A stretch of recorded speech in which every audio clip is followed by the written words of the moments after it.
All right, welcome in. Let's get into our daily Bible reading. So tonight's reading is Ezra 9 verse 1, so we're going to be caught up. All right. So Ezra's prayer concerning intermarriage.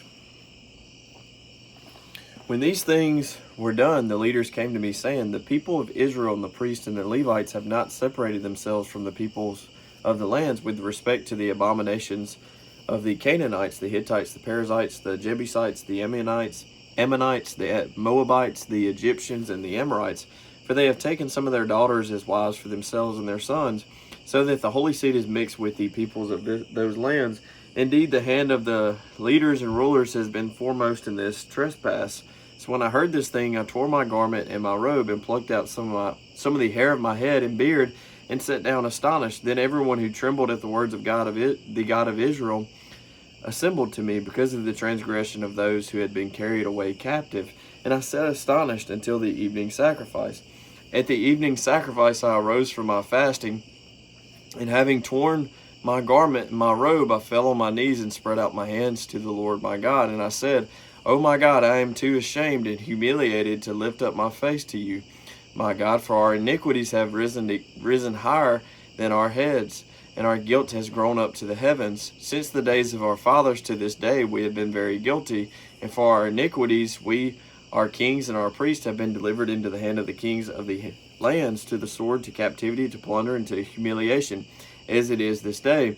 And now for a little while grace has been shown from the Lord our God, to leave us a remnant to escape, and to give us a peg in his holy place, that our God may enlighten our eyes and give us a measure of revival in our bondage. For we were slaves, yet our God did not forsake us in our bondage, but he extended mercy to us in the sight of the kings of Persia, to revive us, to repair the house of our God, to rebuild its ruins, and to give us a wall in Judah and Jerusalem. And now, O our God, what shall we say after this? For we have forsaken your commandments, which you commanded by your servants the prophets, saying, The land which you are entering to possess is an unclean land, with the uncleanness of the peoples of the lands, with their abominations which have filled it from one end to another, with their impurity.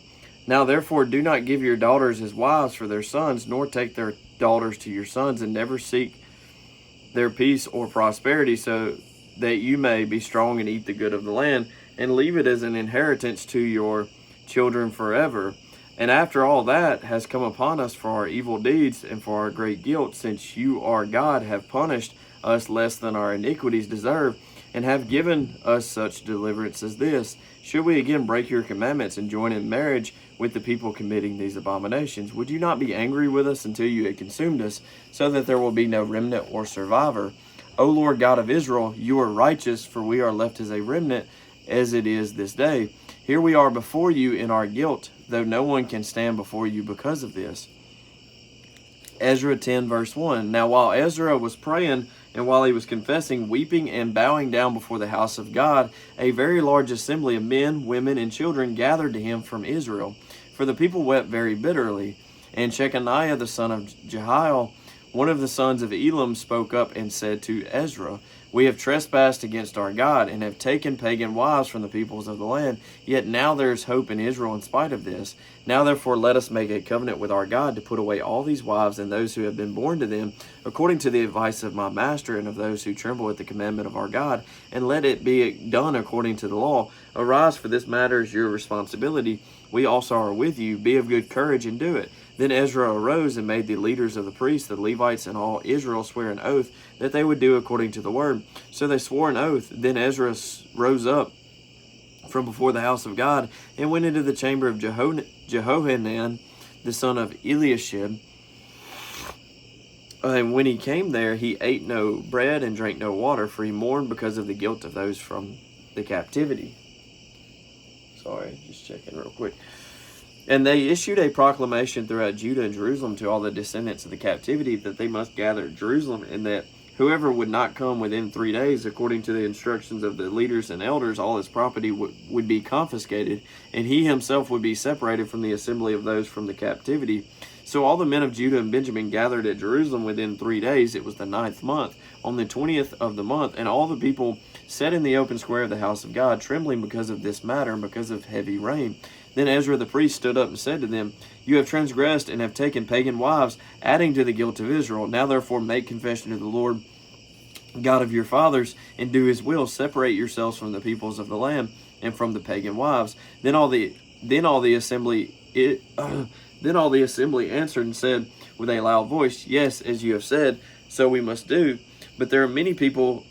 It is the season for heavy rain, and we are not able to stand outside, nor is this the work of 1 or 2 days. For there are many of us who have transgressed in this matter. Please let the leaders of our entire assembly stand, and let all those in our cities who have taken pagan wives come at appointed times, together with the elders and judges of their cities, until the fierce wrath of our God is turned away from us in this matter. Only Jonathan the son of Asahel and Jahaziah the son of Tikva opposed this, and Meshullam and Shabbathai the Levite gave them support. Then the descendants of the captivity did so, and Ezra the priest, with certain heads of the fathers' households, were set apart by the fathers' households, each of them by name. And they sat down on the first day of the 10th month to examine the matter.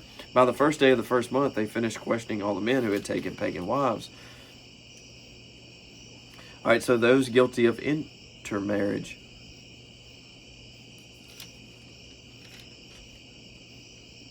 Did I read the wrong thing?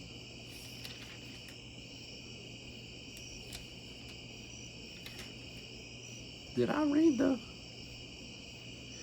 I read tomorrow's.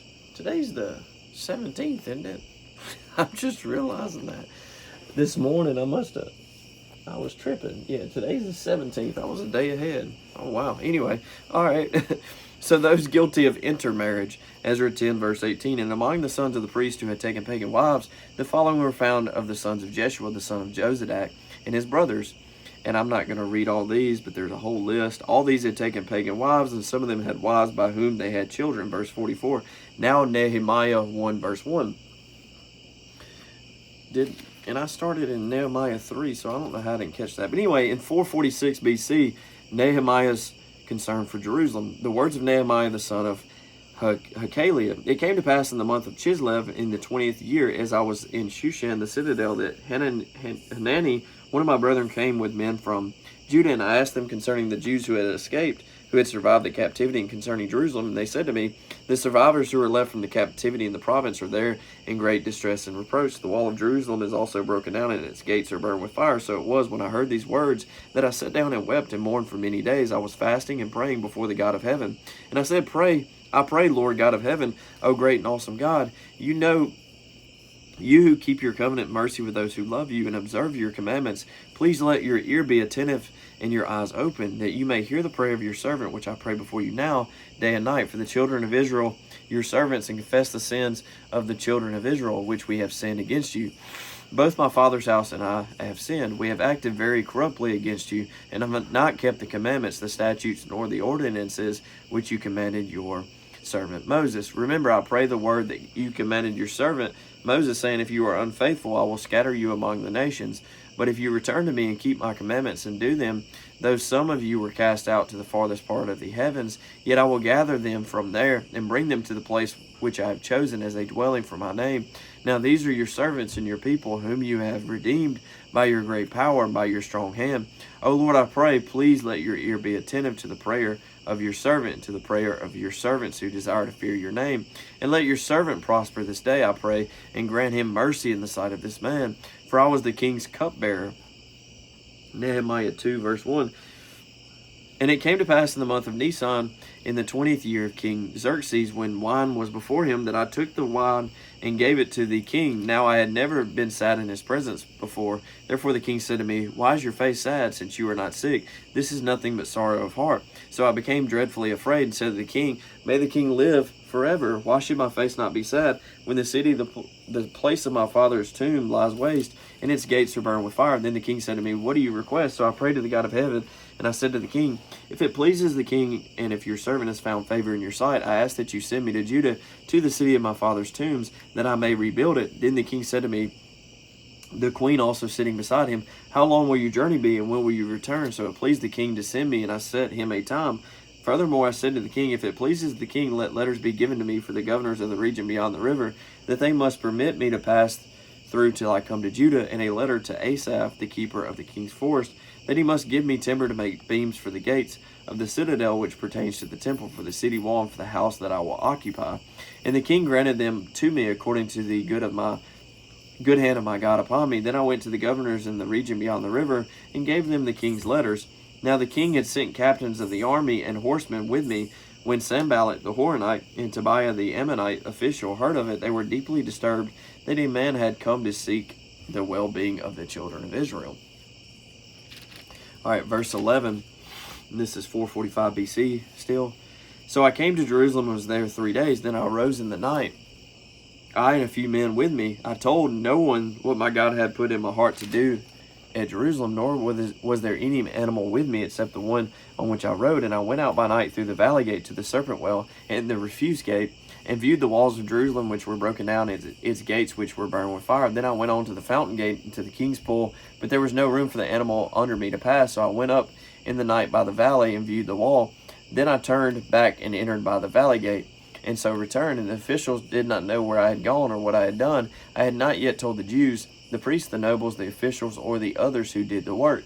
Then I said to them, you see the distress that we are in, how Jerusalem lies waste, and its gates are burned with fire. Come and let us build the wall of Jerusalem, that we may no longer be a reproach. And I told them of the hand of my God, which had been good upon me, and also of the king's words that he had spoken to me. So they said, let us rise up and build. Then they set their hands to this good work. But when Sanballat the Horonite, Tobiah the Ammonite official, and Geshem the Arab heard of it, they laughed at us and despised us and said, what is this thing that you are doing? Will you rebel against the king? So I answered them and said to them, the God of heaven himself will prosper us. Therefore we his servants will arise and build, but you have no heritage or right or memorial in Jerusalem. All right. God bless. I hope y'all have a great rest of your night and rest of your week. And I will see y'all in tomorrow's or the next recording. This may be posted tomorrow, so if so, I'll see you in the next recording. But yeah, y'all take care. God bless. Love you.